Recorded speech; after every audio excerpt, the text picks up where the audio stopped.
Assalamualaikum warahmatullahi wabarakatuh. Perkenalkan, nama saya Alfat Nurwalin dari kelas manajemen H. Di sini saya akan menjelaskan tentang makna Islam dan aspek-aspeknya. Konseptualisasi Islam. Secara bahasa, Islam diambil dari kata aslama, yaitu tunduk patuh, pasrah, dan berserah diri. Islam juga terbentuk dari kata salima, artinya selamat sentosa. Kata aslama inilah yang menjadi kunci dari makna Islam, yaitu tunduk patuh dan taat. Sesungguhnya, agama yang diridhoi di sisi Allah hanyalah Islam.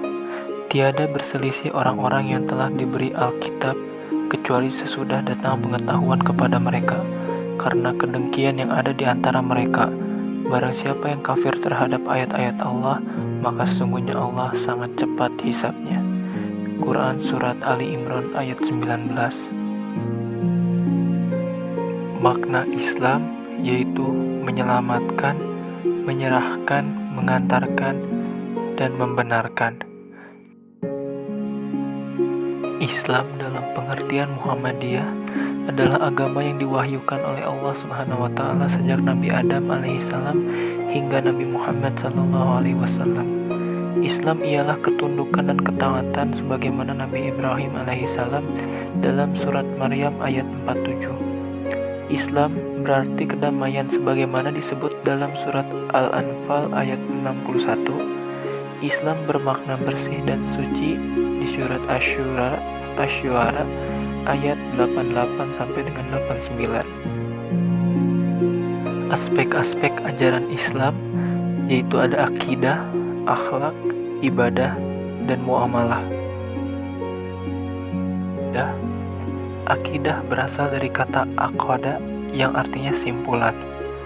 Akidah dapat memutuskan apakah suatu tindakan itu benar atau salah. Akidah juga diartikan sebagai iman yang kuat dalam hati. Akidah secara spesifik ialah iman yang kuat terhadap Allah, malaikat, kitab, rasul, hari akhir, serta qada dan qadar. Akidah menjadi unsur terpenting dalam Islam dan menjadi basis inspirasi perilaku gerakan-gerakan yang dilakukan oleh umat Islam. Pembagian akidah atau tauhid ada 3. Yang pertama tauhid rububiyah, yang kedua tauhid uluhiyah, dan yang ketiga tauhid mulkiyah. Akhlak artinya budi pekerti, tingkah laku, dan tabiat.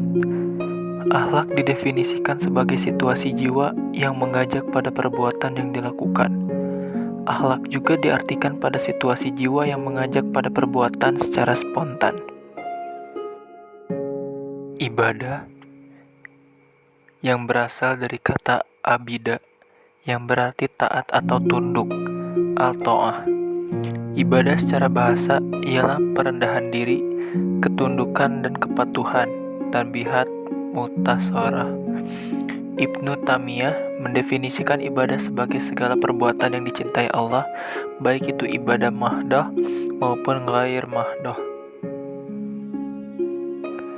Tauhid sebagai inti ajaran dan peradaban. Inti peradaban di dunia terbagi menjadi 2. Ada yang dipengaruhi oleh sains atau ilmu pengetahuan seperti peradaban Yunani, Romawi, Babilonia, dan lain-lain, mampu membangun peradaban dunia. Inti peradaban juga bisa dibangun melalui pendekatan agama atau tauhid, yaitu seperti Futuh Mekah, Madinah, dan beberapa penaklukan di era sahabat Nabi sampai berdirinya kehilafahan hingga Turki Utsmani. Spirit yang dikembangkan ialah dakwah amal makruf nahi mungkar. Ibnu Khaldun, tanpa wujudnya sebuah peradaban adalah berkembangnya ilmu pengetahuan. Maju dan mundurnya suatu peradaban dari suatu bangsa tergantung ataupun berkaitan erat dengan maju dan mundurnya ilmu pengetahuan suatu bangsa. Dan ilmu pengetahuan tidak mungkin hidup tanpa adanya komunitas yang aktif mengembangkannya. Tauhid dan tanggung jawab sosial. Tauhid sosial adalah gagasan fundamental yang dilontarkan oleh Profesor Amin Rais.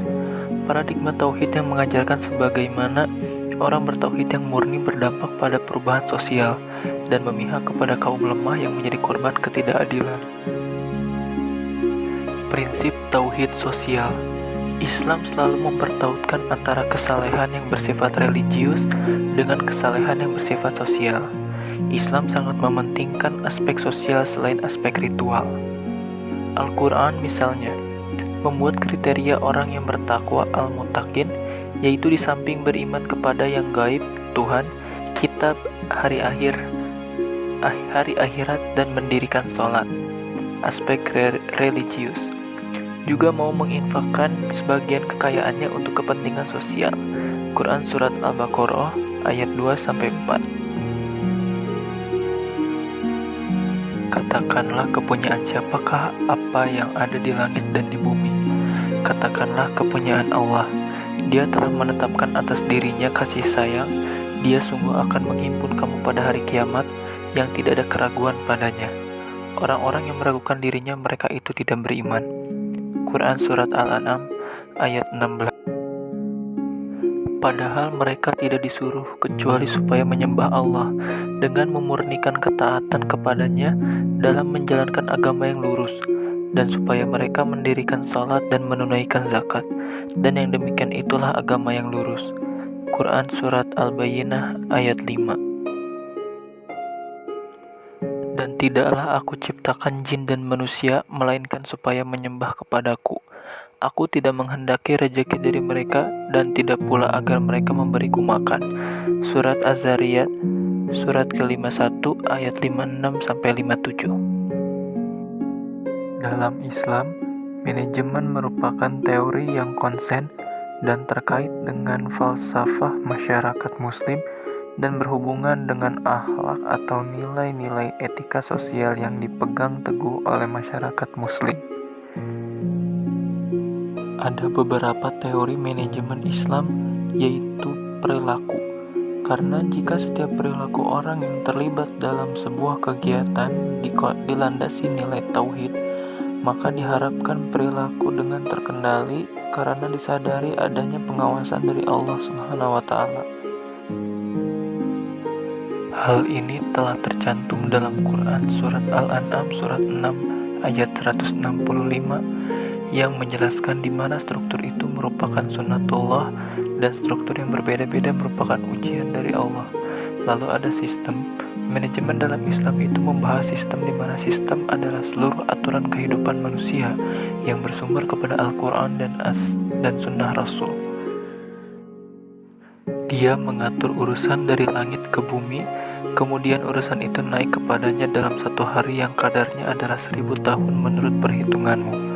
Quran Surat As-Sajdah ayat 5. Al-Bukhari Muslim meriwayatkan dari Ibnu Abbas, ia berkata, suatu malam aku menginap di rumah bibiku Maimunah. Setelah beberapa saat malam lewat, Nabi bangun untuk menunaikan salat.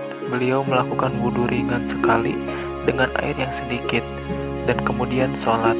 Maka aku bangun dan berwudhu seperti wudhu beliau.